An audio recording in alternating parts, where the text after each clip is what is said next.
and then just move. Yeah. We talk about this so much on this podcast, and I can't drive it home enough that being stagnant will destroy you in every aspect. If you sit and do nothing, you're going to get that very thing, nothing. Welcome to Courageous Stewards, the podcast where legacy meets leadership. We believe stewardship isn't just about managing resources.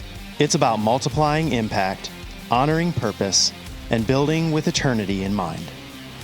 Each week, we dive into business-focused discussions on real estate investing on a foundation of faith and family. We have a desire to inspire listeners with a heart to reclaim their time, talents, and treasures for something greater. Whether you're growing your portfolio, leading a business, or a family, we need to become the best version of ourselves. This is your space to gain wisdom, walk in courage, and steward what matters most. Let's build what lasts. Let's lead with love. Let's become courageous stewards. All right, welcome back, everybody, to the Courageous Stewards podcast. We got a fun episode today. We're going to dive in a little bit to decision-making, the pressures that come with it, and making sure you maintain a foundation built on faith and discernment and guidance in your journey when you face those decisions. So we're just glad you guys are here. We're glad you're tuning in today. We're looking at maybe a moment when pressure forced a tough decision. How did you handle it? How can you handle it? So today we're talking about how faith doesn't necessarily remove that pressure, but it's going to reshape how we respond to it. So we're going to jump into just what pressure does to the mind. Pressure's a trigger, really.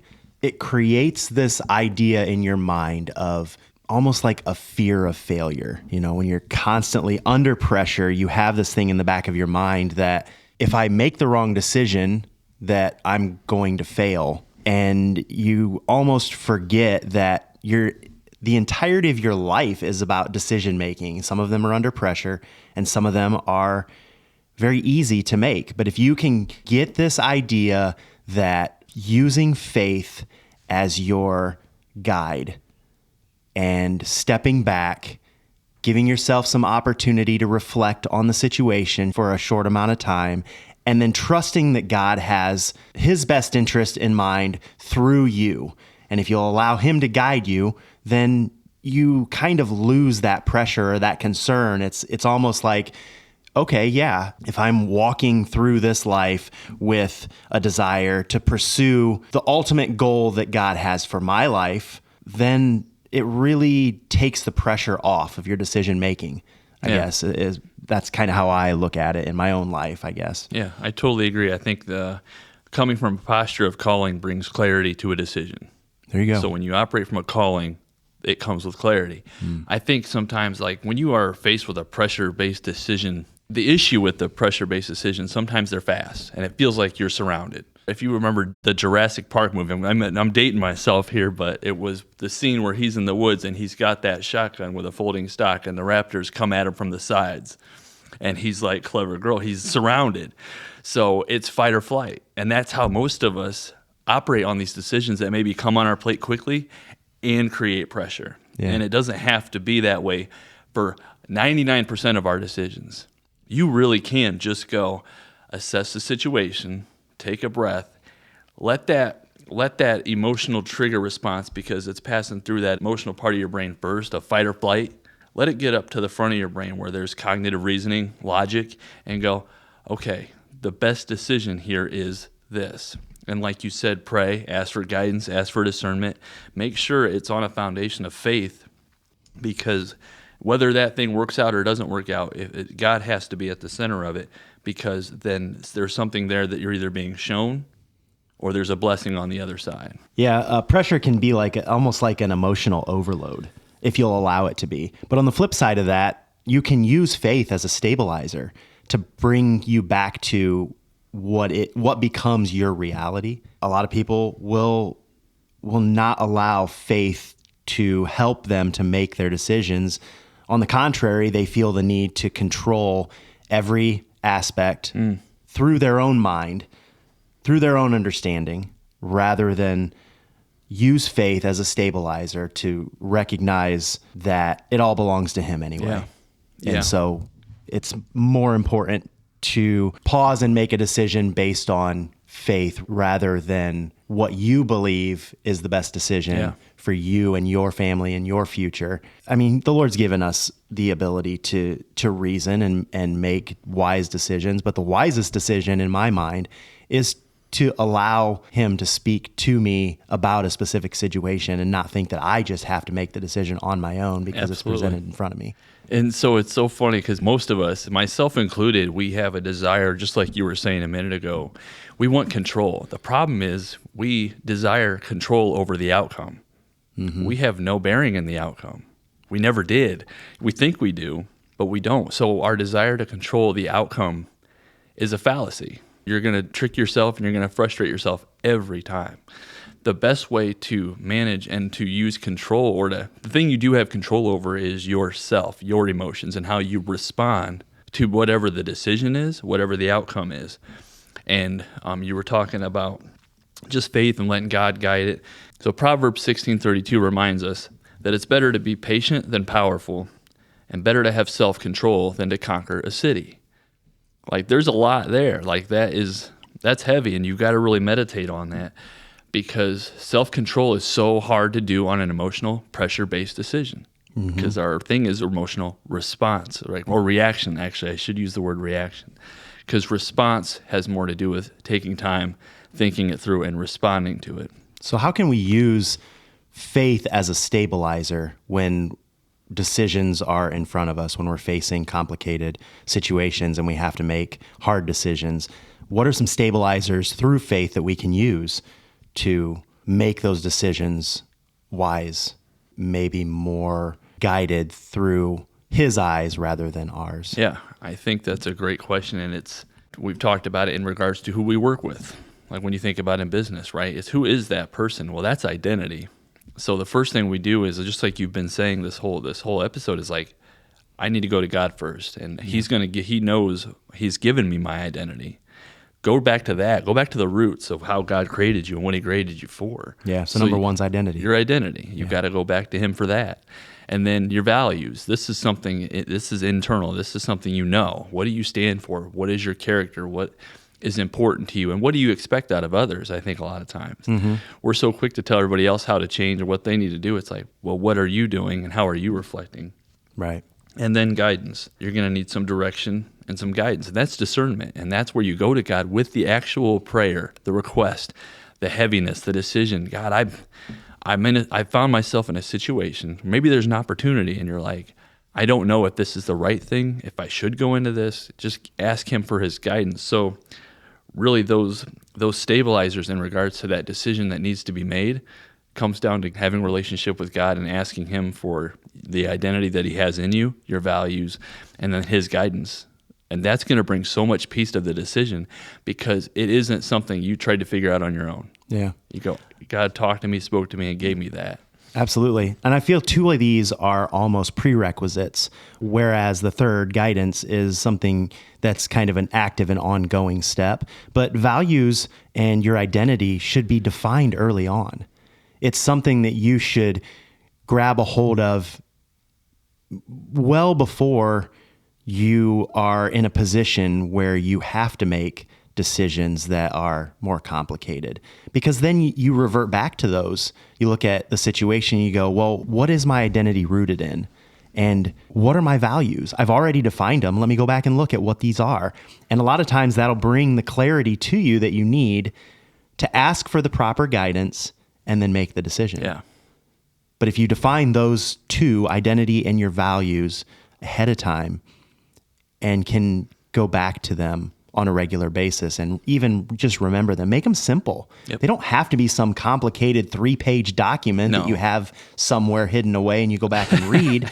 Make them simple. Just simply define, who am I and what are my values? And now I know those clearly. I can go and make some rather complicated decisions very easily.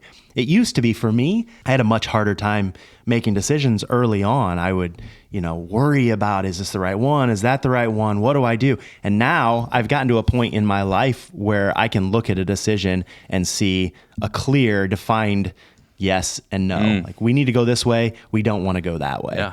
kind of thing. And it takes time and practice, and you have to really understand who you are, what your goals are, what your values are. I understand that takes time, but you will be able to avoid some of those difficult, frustrating moments down the road if you clearly define your values and your identity very early on. The word is alignment. There you go. It's alignment, right? If I'm looking at a decision and I go back to these three things, and there's a breakage in the alignment. So there's emotions. Emotions are loud. They talk. And so when you're in a decision and you're kind of gauging whether or not it's the right one, how loud are your emotions? Listen to that. Don't ignore it. Yeah. Is it yelling? Is it going, well, you could, let's figure this, let's sort through this a little bit. Or is it quiet? Do you have peace? That a lot of times will really help make it easier. And it's exactly what you were saying. That's the resolve in the identity and who we are, our values. That decision's in front of us. If they align, there's no noise. Yeah. You're going to pursue it because you know. So alignment is the word there. Yeah. So let's get into the meat and potatoes here. Yeah, I want to put some practical framework around how somebody can walk this out. That would be, I think, the most value that we could give our listeners is just how do you walk out decision making under pressure? Yeah. Let's look at number one in regards to just pausing. Yep. And this is not one to just hear and breeze over. There is so much power in this, and it has to do really with how the mind actually works. So when I read some books even on just basic brain functionality, when a stimulus enters our eyes, our ears, whatever that is, it actually passes through our emotional brain first. There's an emotional part of the brain. And then it goes up after a little bit of time, and it goes up to the frontal cortex where there's logic and reasoning. That's where you think and you go, your emotions are kind of turned down now, and you're going, wait a minute, let's think this through. So then we're by design that way. God gave that to us. So when you're in the woods and a bear comes out, you're not sitting there going, now what's the logical decision to handle this? It's like, no, I got to run or I'm going to die. So we have that in us innately from our design, and it's on purpose. However, how often are you in front of a bear, and how often are you in a meeting room? Yeah. You don't have to scream at that coworker or make a scene or emotionally react to a situation because you have feelings. It's okay to have feelings. Maybe take 10 seconds, breathe, take a drink of water, and let that thought pass through the emotional mind and get up to where you're going to go, hold on a second. I don't like the way you said that. Here's why. It made me feel this. Let's talk about it. But stay calm, stay composed, and pause. Yeah. It's kind of a way to gauge your emotions about a specific situation. I don't think it really takes more than just a few seconds. Some things require a little bit longer than that, but you can, like you were saying with your emotions in some situations are going to be much, much higher than in others. And you can gauge that if you'll just pause for a quick 10 seconds. Where am I at in this particular situation? Is it something that I feel like my emotions are extremely heightened? And then maybe it will allow those emotions to just come down a little bit so that you can make a more reasonable decision. Yeah. So definitely pause. Pause is number one. Number two is? We got pray and reflect. So we've been kind of talking about this already, even in the episode, but it's just pausing and asking for guidance and reflecting. So that is both on yourself, the decision, and the circumstance around those who are in it and are going to be impacted by the decision. So it's just taking a minute, and like you had said before, make sure you go back to the basics, go back to reflect internally. Who am I? What do I stand for? Does this align with that? Ask for guidance. Another thing to think about here is a little bit is kind of detach from the emotions in the decision.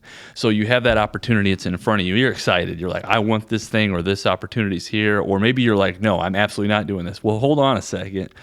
Let's detach from like what is right in front of you because you're in it. Whenever you're in it, you're so close to it, it's difficult to see the big picture. So you got to step back. I've read Jocko Willink's got a book, Extreme Ownership, great book. Yeah. He talks a lot about being in the battle, being up front, being in it, and everything being intense. And you just like everything's happening right there in front of you. And he says you step back, you go big picture, and then you make a decision. And so he talks a lot about that, and I agree. It's like, how can you see the right decision if you're right in front of the thing? You're too close to it. You got to detach, step back, and go, oh, if I move this here, if I make this decision, it's actually going to be more beneficial here. Yeah. Having some vision. It's interesting that you say that. I didn't even think about this when we were kind of doing some research and reading through some notes and stuff, but that's almost the point that the CEO of a company needs to put themselves in, and you are the CEO of your own company, even if that's just you or you and your family. And so if you run things from the perspective of, I need to get a 20,000 foot view of what's actually going on so that I can be the architect, so that I can be the person who's moving the pieces. It's much harder to do that when you're right in the mix of things, when you're facing something, it's right in front of you. But if you can take a step back and get that 20,000 foot view, it allows you the opportunity to go, this piece just needs to be moved over here. We don't want that piece in there. We can move this here, we can adjust here, and look at what's going to happen if we do just those few things. You can see that from a long ways away. And I think that's what prayer and reflection gives you the opportunity to do, is just to pause, pull yourself back from the immediate situation and see the big picture in front of you. That's great. Yeah, I totally agree. It is. It's interesting to be in it as the operating the business and also step back from it and have to look at that vision. But yeah, everybody can apply that. To every decision. So making sure, when we kind of talked about this, some of this is really just going back to, this one is talking about prioritizing your values over your emotions. So this one's number 3. Yeah. Okay. So you're going to be prioritizing your values in that decision. So it's coming back to, who are you? What's your identity? What are your values? And then making sure your decisions are aligned with the purpose. We've talked a lot about if you're in business or something, what is your purpose? What is the why behind it? So number 4, we're going to move on to just having wise counsel around you. Yeah. This is having good people. Faith encourages community. I think it's incredibly important to have community, to have people that you're surrounded with. And so it's to help build you up. And then wise voices can help you avoid blind spots. There's so much value in this one.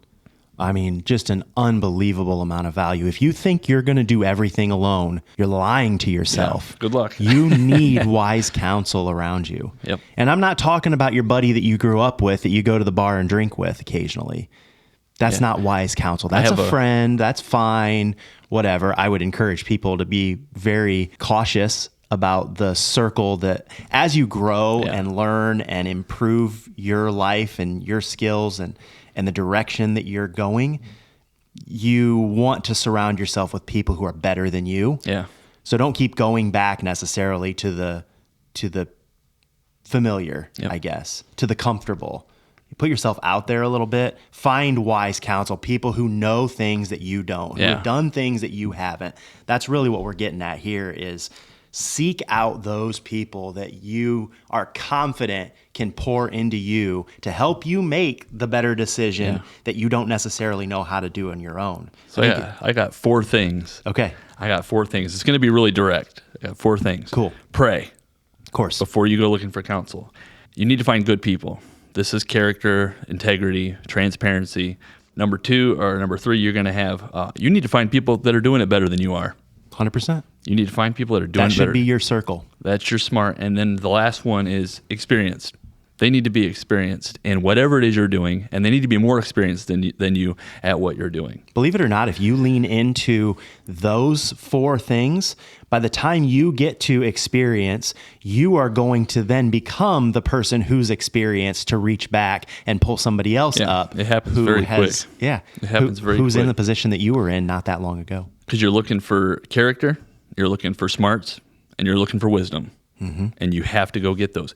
You can have good people around you, but if they don't have any experience in the business you're in, they may not be the right counsel for that decision. Similarly in family. Yeah. I mean, we are talking specifically about business in this situation, but along the same lines, family, you're going to run into situations that you don't know how to handle. Kids who are, derailed to some degree, a marriage that is struggling and you don't understand your partner.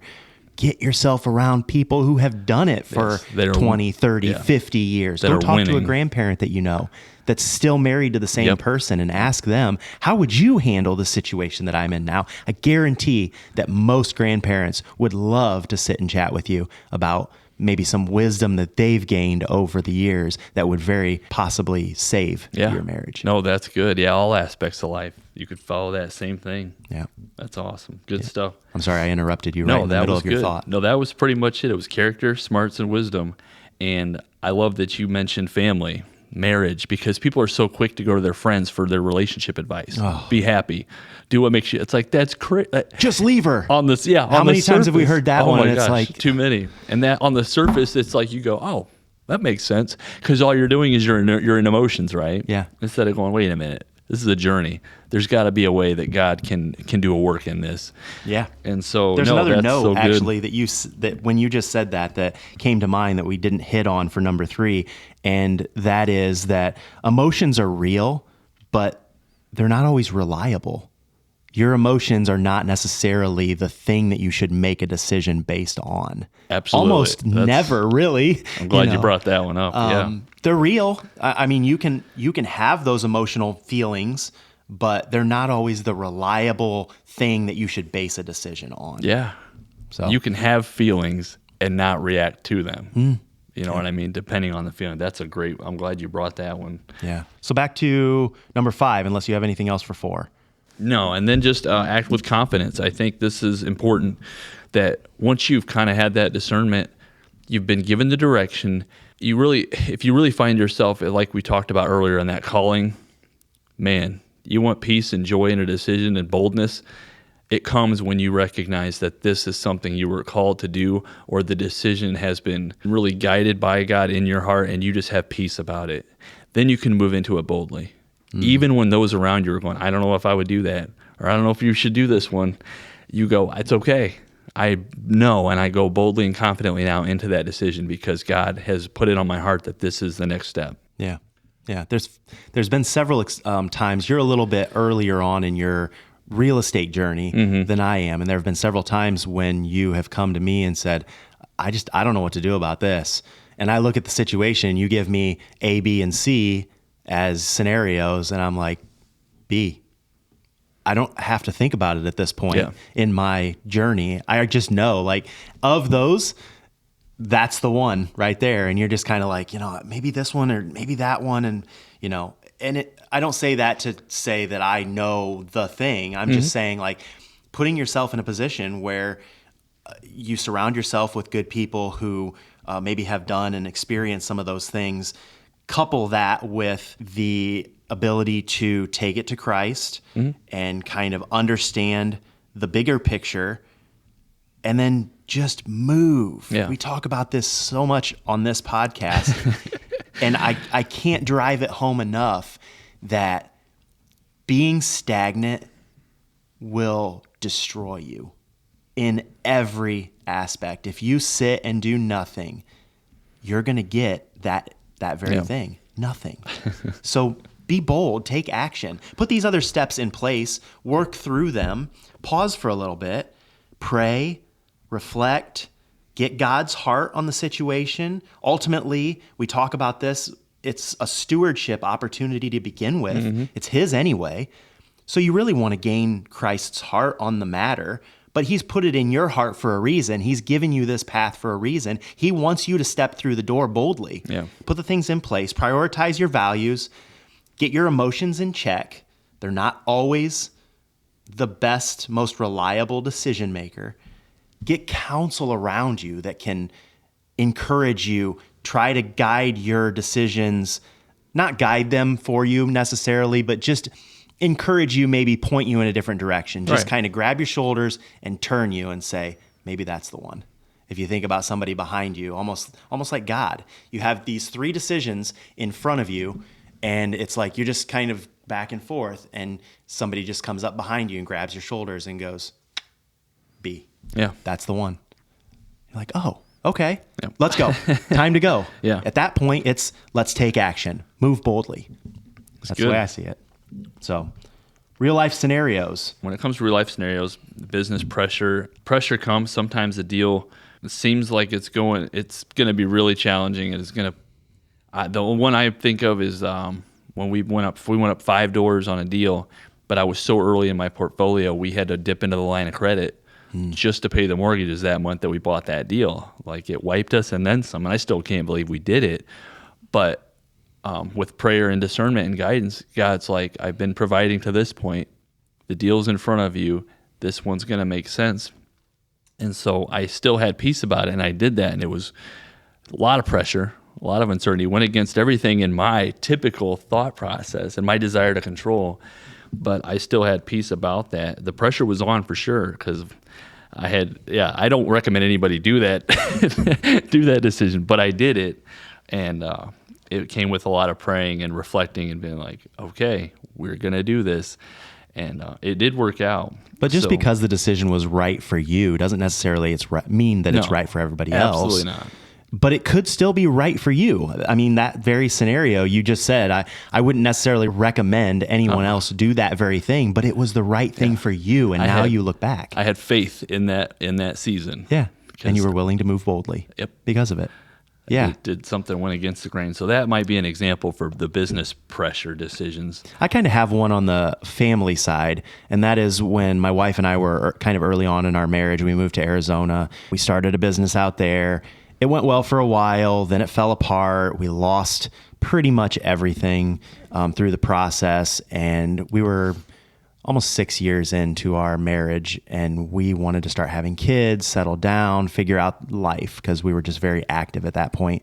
And so we had to make some hard decisions about what we wanted to do. We had a property out there that we owned that was upside down. This was 08, 09.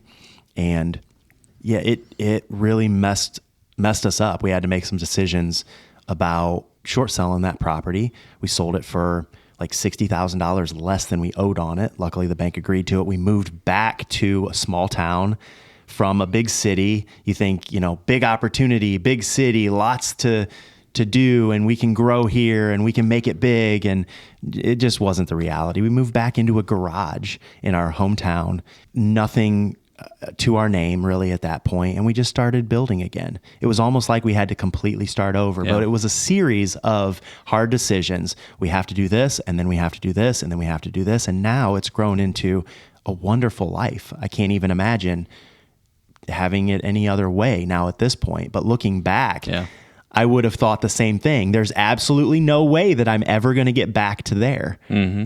And the Lord has just made it come full circle for us. So it's just a series of being willing to step back, see the big picture, get some wise counsel, and then step through the door and start taking action, making decisions. Yeah. Makes a big difference. When you have faith and see it happen and see it manifest, it builds perseverance, and perseverance keeps it going. Yeah. And it's incredible. So I think that actually reminds me of the idea that it's okay to normalize mistakes, problems. You're going to make the wrong decision. Every one of us I've done it a lot. Yeah. Yeah. And it's okay. I guarantee you're not going to get to your deathbed and go, man, I had those two decisions and I made that wrong one. I wish I just would have sat there and not made any. No, you don't, you can always step back and redo it. I've said that in my own life many times. What's going to happen if we lose everything? We're going to do it again. Yeah. We're going to figure it out. Yeah. We're going to keep moving forward. That's what we do. So normalizing the mistake is it makes it easier to cope with and sort of swallow. Make it okay to do it wrong. Yeah. It's okay to do it wrong. You're going to have faith in that regard with mistakes. It offers grace, course correction, and growth. So grace is you did it, maybe it didn't work out, it's going to be okay. Course correction, that's where the mistake is happening or has happened, and it's causing course correction. And then at the end, you've got growth, which is opportunity. I think every mistake, while it offers some consequence on the negative side, each mistake offers equal opportunity. So you're going to have an opportunity to grow, to learn, and the magnitude varies. The bigger mistake you make, the bigger lesson you're going to learn, right? Yeah. And then the smaller mistake you make, the smaller lesson you're going to learn. Yeah. I think ultimately, though, if you just don't quit, if you just keep moving forward, you're going to be able to pull yourself out of whatever mistake you made. If you recognize it as a mistake, recognize some opportunity that you can grow in and learn from and move out of into something more positive, and then make those steps towards it. Even if you make massive decisions that turn out to be very negative, that hurt your bottom line or your situation.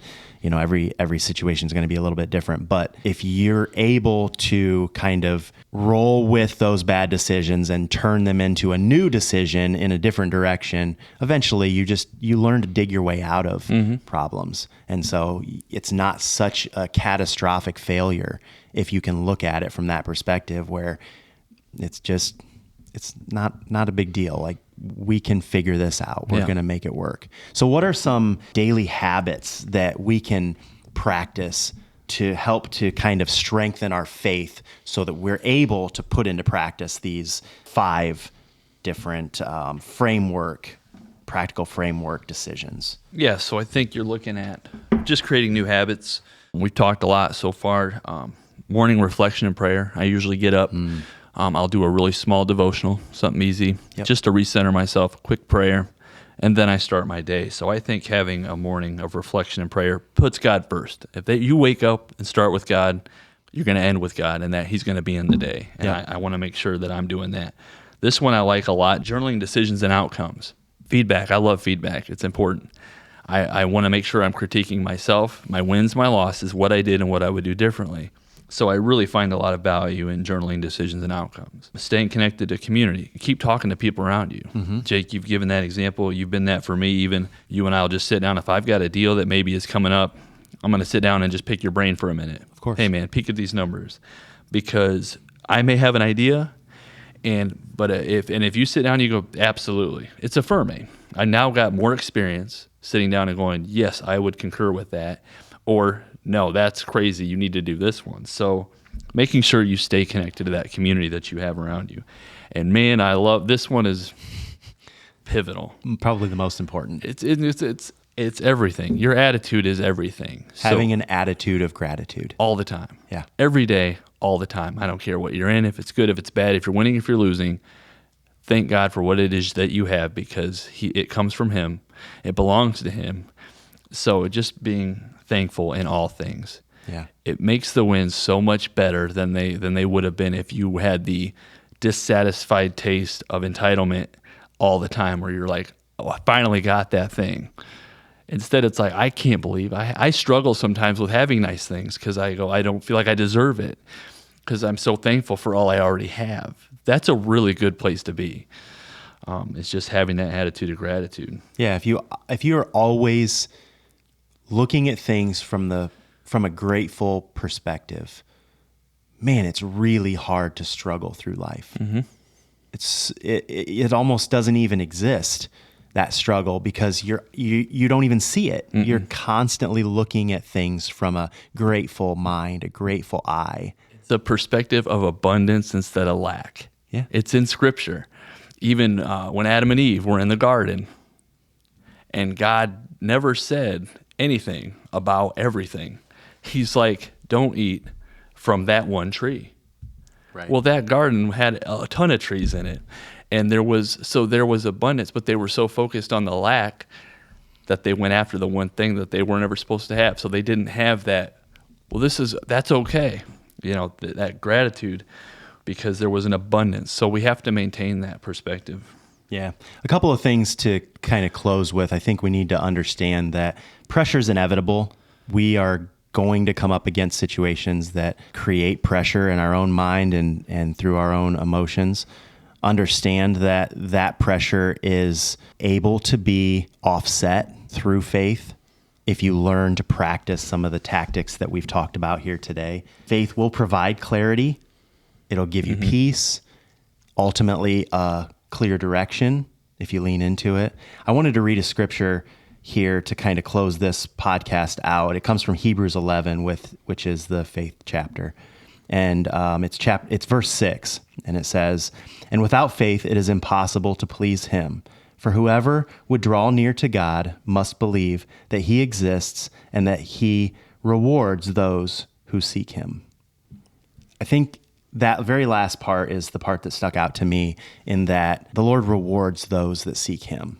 So if your desire in your marriage, with your family, to see your kids grow and learn, in your business, if your desire is to seek Him and your pursuit is that, regardless of the desire that the Lord has given you to build a business or to be an entrepreneur or to be a stay-at-home parent or whatever that thing is that God's put on your heart, if your intention is to seek Him in everything that you do, you're going to have a pretty wonderful life. Yeah.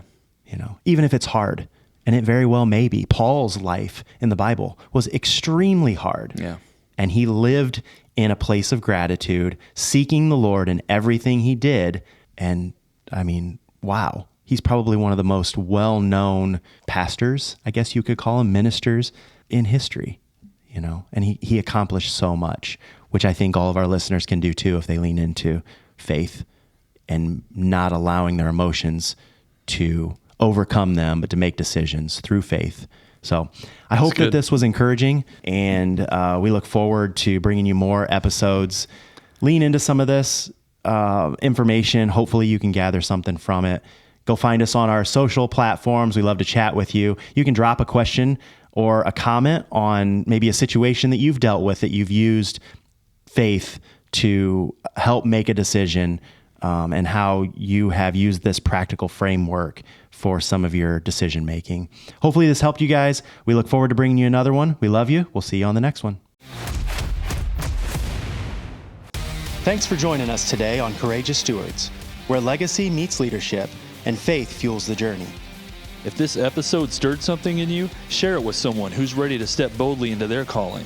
Subscribe, leave a review, and stay connected as we continue to explore what it means to lead with conviction, serve with excellence, and build with eternity in mind. So until next time, keep showing up, keep stewarding well, and remember, courage isn't the absence of fear, it's obedience in motion.